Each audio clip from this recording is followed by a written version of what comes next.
La campagna di raccolta firme per l'iniziativa di legge popolare Libera la Domenica sta continuando con successo.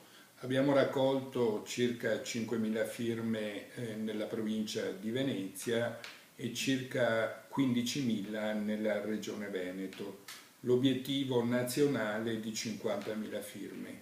Noi pensiamo, appena questo Parlamento si sarà costituito, di richiamare tutti i parlamentari veneti a rispettare quell'impegno che si sono assunti in campagna elettorale negli incontri che abbiamo avuto, dove abbiamo chiesto di rispondere in modo molto chiaro se sosterranno o meno questa nostra iniziativa di legge popolare, e la risposta è stata sì da quasi tutti i partiti politici.